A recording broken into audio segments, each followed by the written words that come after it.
Superpowers come to us sometimes in the least appreciated ways. My mother would proclaim her superpowers to her daughters upon us in an effort to soften the discouragement that sometimes comes with being sassy-mouthed. Some people call that precocious, strong Southern girls. She would arm us with gifts that wouldn't really reveal their usefulness until a little bit of life had unfolded some experience on us.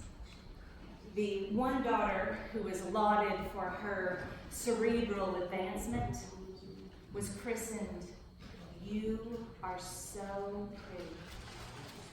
And the one who is noticed most notably as the looker of the family was anointed, "You are so smart."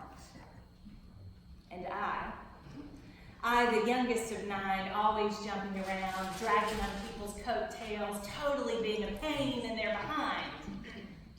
Well, I was anointed, "You have great friends." Sanctifying our roles by sending up a smoke signal of Virginia Slim menthol signals to the sky. Our mom encouraged us to find our tribe by looking deeper than just the surface values. So 1991 found me strolling along as cheerleading captain and Kurt Cobain. Every parent's dream, actually my mother's total nightmare. I was loud, I was cartwheeling everywhere, I was rambunctious and hot-headed and feisty and full of angst. And those great friends became my great escape. I attended governor's school for the arts in my hometown that summer of '91. And it was cool and really artsy, but it was also in my hometown on a college campus. So while all of my other great friends were out swimming in the rock quarry and going out on dates and cruising around through the parking lot, I was a prisoner of school with a curfew. And my only glimmer of hope was this one other friend in attendance named Aaron Baker. So Aaron and I had worked diligently on our portfolios for governor's school together. We met at every free time in between classes to work on our composition drawings and to cross-hatch, and he'd show me how to blend better with my pencil, and we would do practice interview sessions after school, and then I would leave to go do my cheerleading practice, and he would stay behind to work on his genius. Now, Aaron really was working diligently to get into governor's school because it had a scholarship that went with it. And he didn't want to have to enlist in the Air Force like his older brother did. He had this sweet creativity that he really wanted to nourish. And honestly, he didn't have to hope too much. Aaron was supremely talented. So by the time that we got these attendants into governor's school, he really just had to sit back and breeze through and enjoy his time to just shine. He was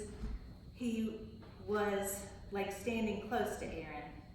You could feel his dream radiating from him. It was like pure bliss. And his shared joy even began to dissolve just a little bit of my angsty teenage armor. At governor's school, we became thick as thieves. We went everywhere together. We went to all the assemblies. We'd meet after class to talk about all of our discoveries. We'd meet in the courtyard after dinner. And while I was busy doing herkies and cartwheels and handstands and, "Hey, look at me, I'm your friend, boo-boo-boo," Aaron was out meeting people and bringing them back in so that they could be a part of our group. I'd make pithy jokes that were really much more cutting than they were funny. And Aaron would save me by making a funny face or rolling his eyes and make those jokes actually seem endearing. He would His mom would show up for every assembly and performance, and I'd squeeze right in there between them like a little sister that he never knew that he wanted and probably didn't want.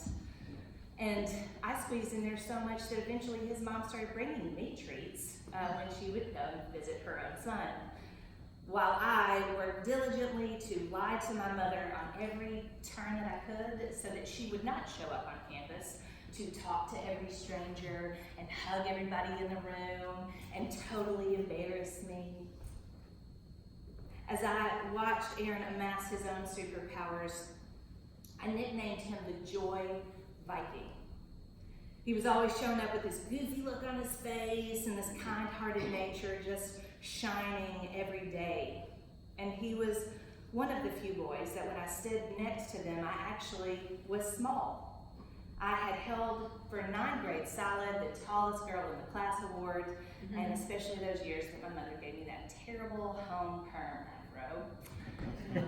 And Aaron somehow allowed his Nordic 6'2" stature to allow me to blend in and not be so aware of my awkwardness.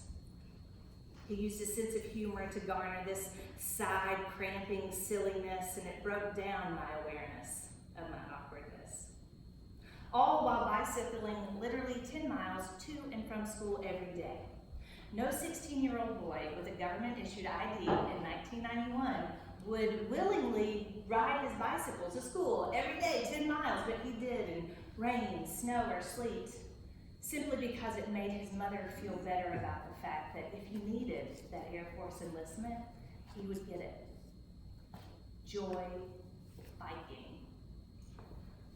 So Aaron and I started back to high school after governor school. We were full of this gusto. We were going to change the world with art. We were going to solve all of its problems. And we were going to go on to rival any Picasso or Degas in the modern era. We occasionally would stay a little bit later than expected in class, or if the weather was bad, Aaron would let me cram his bicycle into the small trunk of my Nissan Pulsar, and we'd have a few more minutes to essentially plan our world domination with art.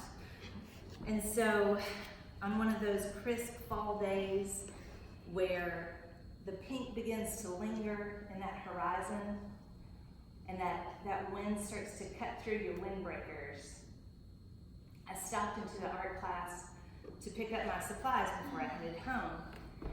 And Aaron was waiting there. And I was like, "Hey, buddy, what are you doing? You need a ride?"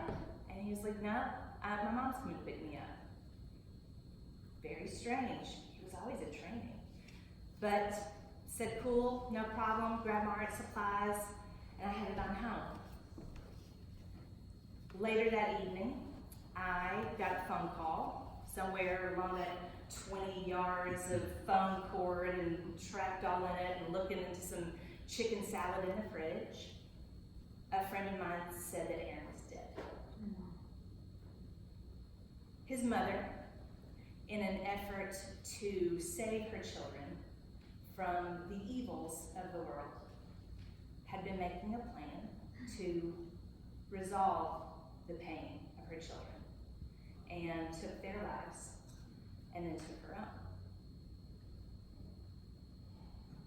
So a collective pause went through our community, to say the least. We all made space to delve through the shockwaves that came from the event. And I slowly began to welcome my mother's brazen ability to talk through all levels of comfortable and uncomfortable emotions to anyone that showed up traumatized at our kitchen table.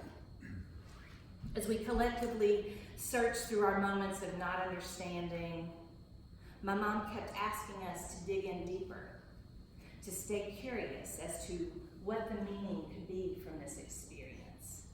Where, if there was at all some kind of a silver lining, for us to grasp onto that fact rather than that piece of tragedy. She encouraged me to keep talking to all those great friends so that we could express our pain without suffocating our character. So superpowers do come to us, sometimes through the least appreciated ways. They may come through the cigarette haze of your mom's Virginia Slims, and they sometimes come through tragedy.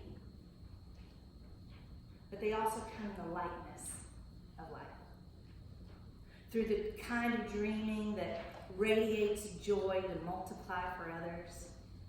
And sometimes that joy rests just beyond the surface of your initial understanding, right? We learn our deepest lessons from each other in the slightest of moments. I've been given a gift of friends that continue to be this guidepost at each turn on my journey, shining brightly so that I can take that next step in the adventure. Aaron continues to teach me that being pure joy for others is a real gift, and that laughter can sometimes be the quickest distance through the hardships. That holding our broken pieces up for others to see helps us share and feel connected in our shared brokenness.